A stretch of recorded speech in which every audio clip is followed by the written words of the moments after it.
ಆಗಲ್ಲ. ಹಚ್ಚೋದ್ರಿಂದ ನಿಮಗೆ ಒಂದೇ ವಾರದಲ್ಲಿ ರಿಸಲ್ಟ್ ಬರುತ್ತೆ. ಉದ್ರೋ ಕೂದಲು ಸ್ಟಾಪ್ ಆಗುತ್ತೆ, ಡ್ಯಾಂಡ್ರಫ್ ಇದ್ರೂ ಹೊಟ್ಟೋಗುತ್ತೆ, ಹೊಸ ಕೂದಲು ರೂಟ್ ಇದ್ರೆ ಬರುತ್ತೆ.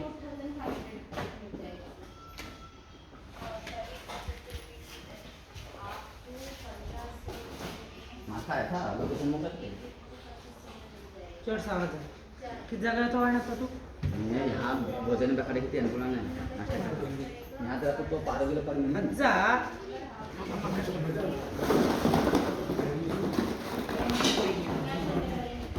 ಇದೇ ರೀತಿ ಒಣಗಿರೋದು ಹಸಿ ಎರಡು ಸೇರಿಸಿ ಕಾಯಿಸೋದು ಮೂಲ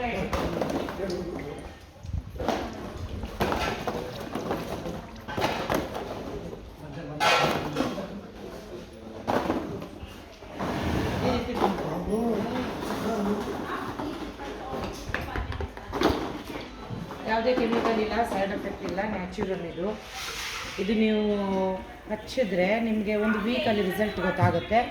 ಸೊ ಉದ್ರೋ ಕೂದಲು ಸ್ಟಾಪ್ ಆಗುತ್ತೆ, ಡ್ಯಾಂಡ್ರಫ್ ಇದ್ರೆ ಹೋಗುತ್ತೆ. ಒಂದು ತಿಂಗಳಲ್ಲಿ 3 ಇಂದ 4 ಇಂಚ್ ಉದ್ದ ಬೆಳೀತದೆ. ಕಮ್ಮಿ ವಯಸ್ಸು ಬಿಳಿ ಕೂದಲು ಕಪ್ಪಾಗುತ್ತೆ. ಯಾರು ಬೇಕಾದರೂ ಹಚ್ಕೊಳ್ಬೋದು, ತೊಂದರೆ ಇಲ್ಲ. ಇದು ನ್ಯಾಚುರಲ್.